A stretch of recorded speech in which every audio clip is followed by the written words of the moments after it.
Hello dear student, welcome to ETP star. I am Priya Gautam, your physics faculty. और आज हम इस वीडियो में बिहार एनटीएससी के पीवाईक्यूज डिस्कस करने वाले हैं 2019 एंड 20 के लिए। उसके पहले आप लोगों के लिए एक बहुत ही स्पेशल अनाउंसमेंट है कि हमारा एक क्रैश कोर्स स्टार्ट हो रहा है 17 सितंबर से, जिसके रजिस्ट्रेशन स्टार्ट हो रहे हैं 15 सितंबर से। फर्स्ट 50 स्टूडेंट्स के लिए एक फी में स्पेशल डिस्काउंट मिलेगा। उसके लिए आपको क्या करना है, उसके लिए आपको हमारे डिस्क्रिप्शन में एक गूगल फॉर्म दिया हुआ है, उसको फिल करना है, ठीक है। तो जो फर्स्ट 50 स्टूडेंट उस गूगल फॉर्म को फिल करेंगे उनके लिए फी में स्पेशल डिस्काउंट होगा, ठीक है। तो ये क्रैश कोर्स आपके लिए बहुत बेनिफिशियल होगा, तो आप जल्दी से जल्दी गूगल फॉर्म को फिल करिए। और 15 सितंबर से इसकी रजिस्ट्रेशन स्टार्ट हो रहा है, ठीक है। तो आप पूरा इसका फायदा उठा सकते हैं। जैसा कि मैंने पहले भी आपको बोला है कि आप चाहे किसी भी स्टेट के हो, आपको सारे स्टेट के पीवाईक्यूज लगाने पड़ेंगे, आपकी अच्छी प्रैक्टिस होगी। ऐसा नहीं है कि हम बिहार पीवाईक्यूज कर रहे हैं तो ये सिर्फ बिहार के बच्चों के लिए ही बेनिफिशियल है, नहीं, ये सारे बच्चों के लिए बेनिफिशियल है। आपको सारे स्टेट के पीवाईक्यूज लगाने चाहिए, ठीक है। तो हम बिहार के पीवाईक्यूज यहाँ पर डिस्कस करने वाले हैं, तो वीडियो को आप लास्ट तक जरूर देखिए, ठीक है। तो बिहार के पीवाईक्यूज, फर्स्ट क्वेश्चन है, for an object thrown at 45 degree to the horizontal. एक प्रोजेक्टाइल है जिसमें हॉरिजॉन्टल से कितने एंगल पे फेंका हुआ है, 45 डिग्री पर किसी बॉल को फेंका हुआ है, किसी ऑब्जेक्ट को फेंका हुआ है। The maximum height H and the horizontal range are related as. अगर 45 डिग्री एंगल है तो आपको हॉरिजॉन्टल रेंज और मैक्सिमम हाइट में रिलेशन फाइंड करना है। तो वो वी नो दैट जो मैक्सिमम हाइट है वो कितनी होती है, u square sine square theta कितना दिया हुआ है 45 डिग्री डिवाइडेड बाय 2g, ठीक है। और हॉरिजॉन्टल रेंज कितनी होती है, r is equal to u square sine 2 theta, theta is 45 degree, 2 45 degree divided by g। अगर दोनों को मैं एक दूसरे से डिवाइड कर दूं तो कितना आ जाएगा, h by R is equal to u square sine square 45, sine 45 की वैल्यू होती है 1/√2। तो 1/√2 का आप स्क्वायर करोगे तो कितना मिलेगा, 1/2। तो यहाँ पर हम क्या लिख देते हैं, 1/2, ठीक है, 1/2 डिवाइडेड बाय 2g। नीचे क्या है, यू स्क्वायर। अब देखो साइन 45 मल्टीप्लाई बाई 2 तो कितना हो जाएगा, sine 90 degree, and sine 90 degree की वैल्यू इज 1। तो यहाँ पर कितना आ जाएगा, 1 डिवाइडेड बाय g, ठीक है। g से g कट हो गया, u स्क्वायर से u स्क्वायर कट हो गया। यहाँ पे 1/2 डिवाइडेड बाई 2 कितना बनेगा, 1/4, 1/4। और नीचे कितना बचा आपके पास, 1, ओनली 1। तो h by R is equal to 1/4। तो यहाँ से आपको क्या मिलेगा, r is equal to 4h, r is equal to 4h, यानी कि जो हॉरिजॉन्टल रेंज है वो 4 टाइम्स ऑफ मैक्सिमम हाइट के बराबर होगी। Horizontal range is equal to 4 times of horizontal maximum height, ठीक है। तो कौन सा रिलेशन यहाँ हमारा करेक्ट हो जाएगा, वो देखो कौन सा रिलेशन हमारा सही है, कौन सा ऑप्शन हमारा यहाँ पर सही है। r is equal to 16h नहीं, r is equal to 8h नहीं, r is equal to 4h हमारा आंसर करेक्ट हो जाएगा, ठीक है। इजी था। Now moving on, next question. A simple pendulum has a time period t1 when on the earth surface and t2 when taken to a height r above earth surface। यानी अर्थ की surface से अगर r और ऊपर ले गए, ठीक है। Where r is the radius of the earth, r उसकी क्या है, रेडियस, उसकी रेडियस के इक्वली उसको ऊपर ले जा रहे हैं। यानी कि जैसा कि ये अर्थ है जिसकी रेडियस है r और कितने हाइट पर देख रहे हैं हम, r हाइट पर, ठीक है। समझ में आ गई बात, ठीक है। तो एक तो सरफेस की बात करेंगे, सरफेस की बात करेंगे तो हमारा टाइम पीरियड t1, और r हाइट की बात करेंगे तो टाइम पीरियड कितना, t2, ओके, ठीक है। तो when the value of t2 divided by t1, तो हमको t2 डिवाइडेड बाय t1 की वैल्यू बतानी है। अब हमको क्या पता है कि जो टाइम पीरियड होता है वो कितना होता है, 2π√g, ठीक है। अब यहाँ से आपको दिखाई दे रहा होगा कि जो t है वो इन्वर्सली प्रोपोर्शनल किसके आ गया, √g के, क्योंकि 2π तो कांस्टेंट है, 2π तो कांस्टेंट है। तो क्या time period 1 divided by time period 2 is equal to √g1 √g2 divided by √g1। What is g1 and g2, gravity on the earth surface and gravity on the height of the surface. यानी कि r height पे जो surface की gravity होगी वो यहाँ लिखेंगे g2, और अर्थ की सरफेस पे जो ग्रेविटी होगी वो यहाँ पर लिखेंगे g1। और g क्या होता है, g is equal to g m/r। ये तो किस में होता है, अर्थ की सरफेस पे, ये रेडियस है अर्थ की। और अगर h हाइट की बात करें तो ग्रेविटी कितनी हो जाती है, सॉरी r स्क्वायर, तो gm divided by r plus h का स्क्वायर। और h की वैल्यू कितनी रखेंगे, r, तो कितनी हो जाएगी, ये क्या है g2, ये कितना है g1। तो what is g2, g2 is equal to gm r plus r कितना हो गया 2r, 2r का स्क्वायर कितना हो जाएगा 4r स्क्वायर, ठीक है 4r स्क्वायर। ये कितना हो गया g2 और ये कितना हो गया g1। ये तो अर्थ की सरफेस पे ग्रेविटी और ये उसकी r हाइट पर ग्रेविटी, दोनों की वैल्यूज अगर यहाँ पुट करोगे तो g2 कितना पुट करोगे, under root gm divided by कितना 4r स्क्वायर, अंडर रूट कितना gm divided by r square. ठीक है, इतना समझ में आता है। अब देखो यहां से, ठीक है, t1 by t2 is equal to under root gm से अंडर रूट gm कट गया, नीचे देखो 4r स्क्वायर का अंडर रूट करोगे तो कितना मिलेगा आपको 1 बाय 2r डिवाइडेड बाय इधर कितना है r स्क्वायर का अंडर रूट करोगे तो कितना मिलेगा r, ठीक है 1 बाई r, r से r कट गया वापस से, तो t1 डिवाइडेड बाई t2 कितना मिल गया हमें, t1 डिवाइडेड बाई t2 कितना मिल गया यहाँ से हमें देखो 1 बाई 2। अब हमको बताना है t2 divided by t1, t2 divided by t1, तो what is t2 divided by t1, 2 is equal to 2:1, ये आ जाएगा हमारा आंसर। सिर्फ हमको क्या करना था, ग्रेविटी लिखनी थी और टाइम पीरियड का फॉर्मूला तो हमें पता ही है, इजी क्वेश्चन है। तो हमारा कौन सा ऑप्शन करेक्ट हो जाएगा, फोर्थ ऑप्शन हमारा यहाँ पर करेक्ट हो जाएगा। ठीक है, हमने फॉर्मूले में g की वैल्यू लिख दी, ग्रेविटी ऑन द सरफेस, और h हाइट पर ग्रेविटी, और h हाइट किसके बराबर थी, उसकी रेडियस के बराबर थी। Got it, okay. Now next moving on, under the influence of uniform magnetic field, a charged particle is moving in a circle of a radius r। कोई चार्ज पार्टिकल किसी circle में घूम रहा है जिसकी रेडियस है r, यानी कि कोई चार्ज पार्टिकल है जो इस सर्कल पे घूम रहा है जिसकी रेडियस है r। ठीक है, यहाँ पर कोई पार्टिकल है, इसकी रेडियस है r। ठीक है, with the constant speed v, with the constant speed, इसके पास जो कांस्टेंट स्पीड है वो कितनी है v। ठीक है, then the time period of the motion, अगर हमें इसका टाइम पीरियड का क्या बताना है, हमें टाइम पीरियड बताना है, ठीक है, इसके सर्कुलर मोशन का। ठीक है, अब हमें पता है इस सिचुएशन के लिए जो इस पे जो इलेक्ट्रोमैग्नेटिक फोर्स, जो फोर्स है वो कितना हो जाएगा, QVB, यानी कि वो चार्ज है उस पर Q है, वेलोसिटी उसके पास V है, मैग्नेटिक फील्ड कितना डेवलप हो रहा होगा B।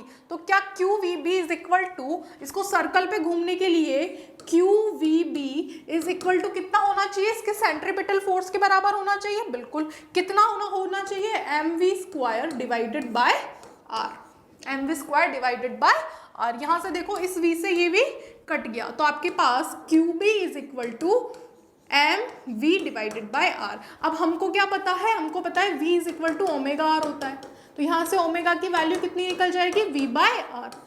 ओमेगा की वैल्यू कितनी निकल जाएगी, v बाय r। तो क्या इस v बाय r को मैं ओमेगा लिख सकती हूँ, ध्यान से सोच समझना बिल्कुल। v is equal to omega r, तो omega is equal to v by r। तो क्या इस v बाय r को मैं ओमेगा लिख सकती हूँ, बिल्कुल लिख सकती हूँ। तो यहाँ पर QB is equal to m omega, तो ओमेगा की वैल्यू कितनी निकल के आ गई, QB बाय m। अगर आपको डायरेक्ट फॉर्मूला पता है तो आप डायरेक्ट भी लगा सकते हो टाइम पीरियड का फॉर्मूला, वैसे तो डायरेक्ट याद करना चाहिए क्योंकि टाइम बहुत कम होता है, बट अगर नहीं पता तो मैं आपको पूरा एकदम प्रोसेस, पूरा क्वेश्चन का जो एक्चुअल सॉल्यूशन है वो यहाँ पर बता रही हूँ। ठीक है, वरना आप टाइम पीरियड का फॉर्मूला एक्सेलरेटेड चार्ज पार्टिकल जो सर्कल में घूम रहा है उसके लिए डायरेक्ट भी लगा सकते हो। ठीक है, ओमेगा हमने निकाल लिया, तो टाइम पीरियड क्या होता है, t is equal to 2 divided by omega. तो t is equal to 2 divided by omega कितना है, QB, और m ऊपर चला जाएगा। ठीक है, तो ये आ गया हमारे पास टाइम पीरियड। अब क्या क्या ऑप्शंस हमें दिए, हमें डिपेंड्स, जो टाइम पीरियड है depends on both r and v, radius और वेलोसिटी दोनों पे डिपेंड होगा। तो आपको इस फॉर्मूले में कहीं रेडियस और वेलोसिटी दिखाई नहीं दे रही है, तो फर्स्ट ऑप्शन गलत हो जाएगा। Is independent of both R and V. ये रेडियस और वेलोसिटी दोनों के इंडिपेंडेंट होगा, जो कि बिल्कुल सही बात है। तो सेकंड ऑप्शन वैसे तो हमारा करेक्ट हो गया, तो थर्ड और फोर्थ को चेक करने की जरूरत नहीं है, फिर भी पढ़ लेते हैं। Depends on R but not on V, नहीं ये भी गलत है, दोनों में से किसी पे भी डिपेंड नहीं है, देखो फॉर्मूला ध्यान से, ठीक है। Depends on V but not R, तो ये भी गलत है, दोनों में से किसी पे भी डिपेंडेंट नहीं है। तो हमारा कौन सा ऑप्शन करेक्ट हो जाएगा? सेकंड ऑप्शन यहाँ पर करेक्ट हो जाएगा, इजी था। Is independent of both R and V, अब ना तो रेडियस आ रही है फॉर्मूले में, ना वेलोसिटी आ रही है, तो time period is independent of R and V, ठीक है। कौन सा option? Second option is correct. Next question, two wire A and B have a length 40 cm and 30 cm respectively. A is bent as a circle of radius R, ठीक है। A जो 40 centimetre है उसको पूरे सर्कल में हमने bent कर दिया, जिसकी रेडियस है स्मॉल r, और B into an arc of a radius R, और B को हमने एक आर्क में बेंट किया जिसकी रेडियस भी स्मॉल r, ठीक है, जिसकी रेडियस भी क्या है? Small r। यानी कि पहले वाला जो हमारे पास 40 सेंटीमीटर का वायर है A, उसको हमने क्या बना दिया? सर्कल बना दिया, ठीक है, और इस सर्कल की रेडियस कितनी है? r, ठीक है। और जो हमारे पास सेकंड वाला B वायर है जो 30 सेंटीमीटर का है, उसको हमने एक आर्क बना दिया जिसकी रेडियस कितनी है? रेडियस है उसकी स्मॉल r, और ये कितना सेंटीमीटर है आर्क? 30 सेंटीमीटर, ठीक है।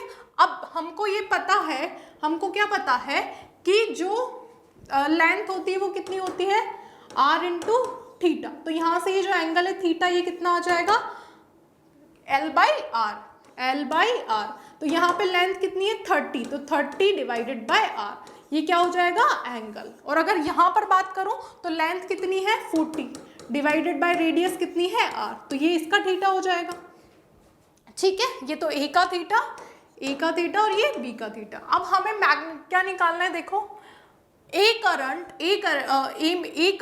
I1 is passed through A, अगर I1 किससे पास हो रहा है? करंट A से, तो I2 थ्रू B, और B से क्या पास हो रहा है? Current I2। To have same magnetic field, दोनों का मैग्नेटिक फील्ड क्या है?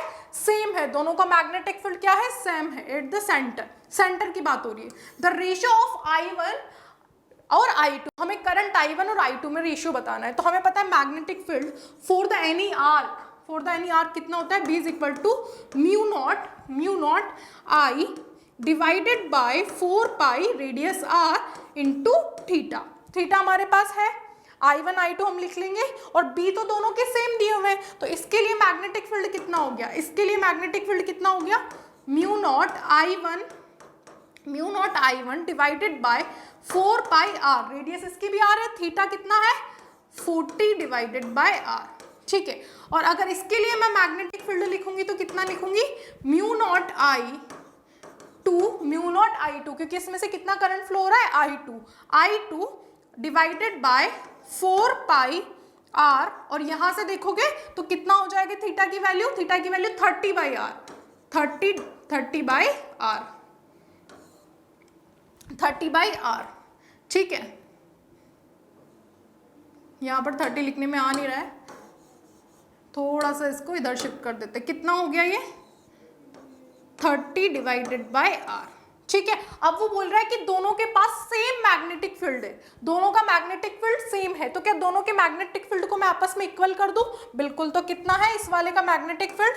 Mu naught I1 divided by 4 pi r, कितना? 40 by r is equal to mu naught I2 divided by 4 pi r और 30 बाय r। अब यहाँ से आप देखो, mu naught I 4 pi r cut गए, इस r से ये r कट गया, कितना बचा मेरे पास?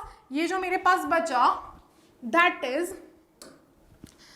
इज ये कितना है? I1 40 is equal to I2 30।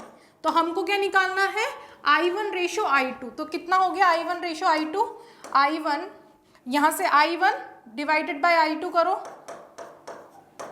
I1 divided bye I2 इधर आ गया 30 बाई 40। तो रेशियो कितना आ गया? 3:4। रेशियो कितना आ गया? 3:4।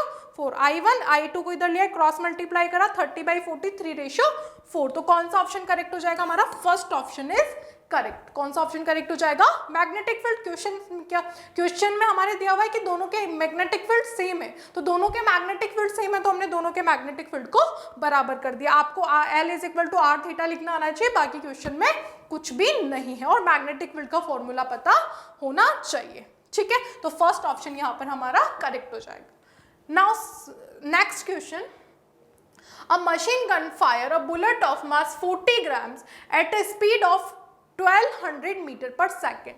The man holding it can exert a maximum force of 144 Newton. मतलब एक मशीन गन को एक आदमी ने होल्ड किया हुआ है, ठीक है, वो क्या करती है, उससे एक बुलेट निकलती है कितने, 40 ग्राम की, कितने स्पीड से, 1200 मीटर पर सेकेंड से। तो उसको होल्ड करने के लिए जो आदमी को फोर्स लगाना पड़ रहा है वो कितना लगाना पड़ रहा है, 144 न्यूटन। ठीक है, तो मैक्सिमम फोर्स 144 न्यूटन वो लगा सकता है। ठीक है, तो how many bullets can he fire पर सेकेंड एट द मोस्ट, यानी कि पर सेकेंड कितनी मैक्सिमम बुलेट्स वो फायर कर सकता है। ठीक है, अब हमको क्या पता है कि F इंटू टी क्या होता है, momentum is equal to mv।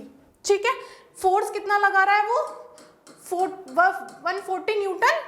ठीक है, और पर सेकंड के लिए पूछ रहा है, तो टाइम कितना हो जाएगा, 1 सेकंड, पर सेकंड की बात हो रही है, इज इक्वल टू, मान लो 1 सेकंड में उसने कितने बुलेट्स फायर किए, n बुलेट फायर किए, तो हमें n की वैल्यू मिल जाएगी। मास कितना है, 40 डिवाइडेड बाय 1000, क्योंकि ये ग्राम में दिया हुआ है तो इसको किस में चेंज करना पड़ेगा, किलोग्राम में चेंज करना पड़ेगा। ठीक है, और v की वैल्यू कितनी है, 1200 मीटर पर सेकेंड। अब यहाँ से देखो 1230 से 1230 कट हो गया, 1230 कट हो गए, और यहाँ पर कितना बचा, 12 से ये कट हो गया, 144 कितने टाइम्स, 12 टाइम्स, तो कितना आया ये 12 इज इक्वल टू n, और यहाँ पर कितना बच रहा है ये 4, तो यहाँ पर n की वैल्यू कितनी आ जाएगी, 12 डिवाइडेड बाय 4, 3 बुलेट्स, यानी कि वो पर सेकंड कितनी बुलेट्स फायर कर सकता है, 3 बुलेट्स फायर कर सकता है। समझ में आ गया, force into time is equal to mv। Force into time भी मोमेंटम होता है, mv भी मोमेंटम होता है।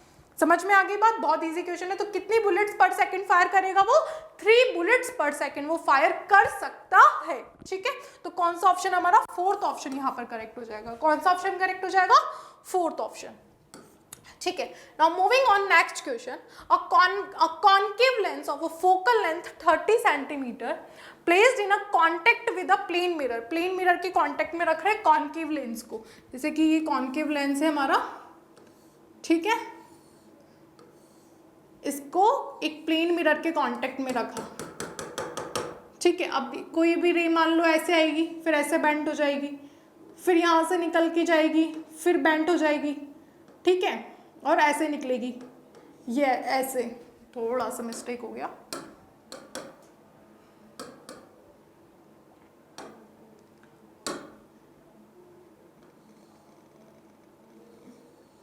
ठीक है, यहाँ से ये बेंट हो जाएगी, फिर जैसे ये इसमें गई तो यहाँ से ऐसे निकलेगी। ठीक है, तो हमारे पास 3, एक तो ये, एक ये और एक ये, 3 वो हो गए। ठीक है, तो यहाँ पर जो 1/f आप लिखोगे, 1/f लिखोगे is equal to 1/f, capital F मान लो, जो नया कॉम्बिनेशन बनेगा, जो कॉम्बिनेशन बनेगा उसको कैपिटल F लिख लो। ठीक है, तो 1/f is equal to 2/f plus 1/ किसका, मिरर का फोकल लेंथ, किसका, मिरर का फोकल लेंथ। ठीक है, ये 2/f कितना क्यों लिखा, क्योंकि एक बार ये वाला और एक वाला दो बार रिफ्रैक्शन हो रहा है, तो इसलिए यहाँ पर 2/f, 1/f plus 1/f is equal to 2/f। ठीक है, यहाँ पर देखो आप, जो मिरर, जो प्लेन मिरर की फोकल लेंथ होती है, जो प्लेन मिरर की फोकल लेंथ होती है वो कितनी होती है, इनफिनिट, वो कितनी होती है, इनफाइनाइट। प्लेन मिरर की focal length what is the plane mirror focal length, infinite. ठीक है, तो यहाँ पर इनफाइनाइट रखोगे तो 1 डिवाइडेड बाय इनफाइनाइट कितना हो जाता है, 0, तो ये टर्म तो कितनी हो गई, पूरी 0, क्योंकि प्लेन मिरर के लिए कितनी है फोकल लेंथ, इनफाइनाइट। ठीक है, तो ये टर्म कितनी हो गई, 0, तो 1/f इज इक्वल टू 2 इसकी कितनी दी हुई है, 30 सेंटीमीटर फोकल लेंथ। अब हमें f निकालनी है, तो what is f, 30/2 is equal to 15 centimetre, और ये पॉजिटिव आ रही है, तो कौन सा पॉजिटिव आ रही है, तो हमें क्या मिलेगा, ये कॉनकेव मिरर, कौन सा मिलेगा, कॉन्वेक्स मिरर, कौन सा मिरर मिलेगा, कॉन्वेक्स मिरर, ठीक है। तो यहाँ पर देखो convex mirror of a focal length 15 centimetre, ठीक है, हमें मिलेगा कॉन्वेक्स मिरर जिसकी फोकल लेंथ कितनी है, 15 centimetre. Third option is correct. Now next moving on, comet orbits the sun is an elliptical orbit, which of the following is constant throughout its orbit। हमें कैपलर law से जो पता है, कैपलर law से हमें क्या पता है कि हमेशा जब अगर कोई सन जिस ऑर्बिट में, इलिप्टिकल ऑर्बिट में घूमता है तो उसका एंगुलर मोमेंटम कांस्टेंट होता है। ये कैपलर का थर्ड लॉ है, उसका क्या कांस्टेंट होता है, सेकंड लॉ है, उसका क्या कांस्टेंट होता है, एंगुलर मोमेंटम एल कांस्टेंट होता है, ठीक है। तो देखो यहाँ पर एंगुलर मोमेंटम एल क्या रहता है, constant according to Kepler's law. तो लीनियर स्पीड कांस्टेंट नहीं रहेगी, क्या एंगुलर मोमेंटम क्या रहेगा, उसका कांस्टेंट रहेगा। क्या रहेगा, एंगुलर मोमेंटम कांस्टेंट रहेगा। तो ये क्या हो गया, हमारा सेकंड ऑप्शन करेक्ट हो गया। Now moving on, rainbow is formed due to a combination of, किसके कॉम्बिनेशन से रेनबो फॉर्म होता है, हमें पता है, तो उसमें TIR होता है और एक क्या होता है, डिस्पर्सन होता है। तो कौन सा ऑप्शन करेक्ट हो जाएगा, dispersion and total internal reflection. First option हमारा यहाँ पर करेक्ट हो जाएगा, first option is correct. Now moving on, a person has d centimeter white face and his two eyes are separated by d centimeter। मतलब किसी person का जो face है वो कितना चौड़ा है, कैपिटल D, ठीक है, और उसका जो उसकी आईज के बीच में जो गैप है, यानी एक आईज उसकी यहाँ है, एक आई उसकी यहाँ है, और ये गैप दिया हुआ है स्मॉल d, ठीक है, ये गैप कितना दिया हुआ है, स्मॉल d, ठीक है। तो हमें कितने चौड़ा मिरर लगाना पड़े, हमें कितना चौड़ा मिरर लगाना पड़े कि उस पर्सन का पूरा चेहरा उसमें दिखाई दे, ठीक है। तो यहाँ पर देखो, ये कोई मिरर हमने यहाँ पर लगा दिया, प्लेन मिरर, प्लेन बनाती हूँ, ये प्लेन मिरर हमने यहाँ पर लगा दिया, ठीक है,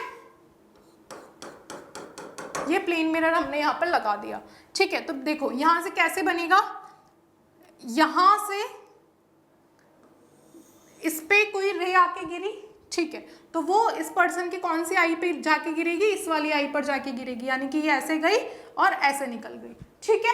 उसके बाद यहाँ से ऑब्जेक्ट की से यहाँ पर जो रे गिरेगी वो कहाँ पर आके गिरेगी, यहाँ पर इस वाली आई में, यानी कि ऐसे आएगी और ऐसे चली जाएगी, ठीक है।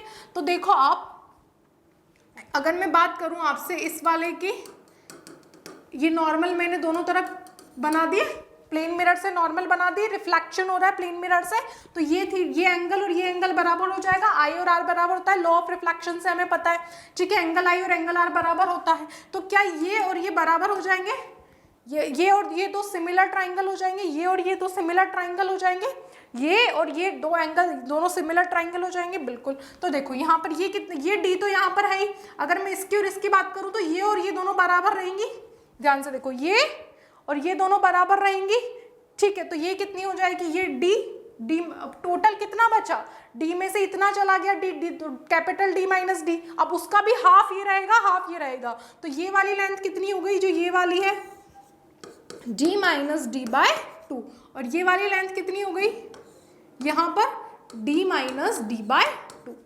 ठीक है। अब यहाँ पर देखो, इसको यहाँ आगे की तरफ बढ़ा लो, इसको यहाँ आगे की तरफ बढ़ा लो, ठीक है। तो ये वाला कितना हो जाएगा,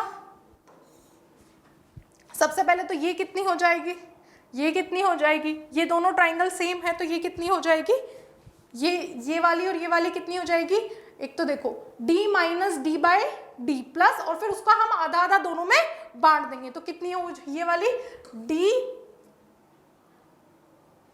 d plus d minus D by 2, और दोनों का आधा आधा ये और ये, ठीक है। तो ये कितनी मिलेगी मुझे, d प्लस डी बाई 4, तो ये मेरी हो जाएगी d प्लस डी बाई 4, और ये वाली लेंथ कितनी हो जाएगी, d plus D by 4, d plus D by 4 और d प्लस डी बाई 4 ये हो जाएगी, ठीक है। अब टोटल कितनी है, d, टोटल कितनी है d, तो उसमें से माइनस ट्वाइस ऑफ ये दोनों माइनस कर दोगे तो आप ये मिल जाएगा आपको, माइनस ट्वाइस ऑफ ये और ये माइनस कर दोगे तो आपको क्या मिल जाएगी, ये मिल जाएगी।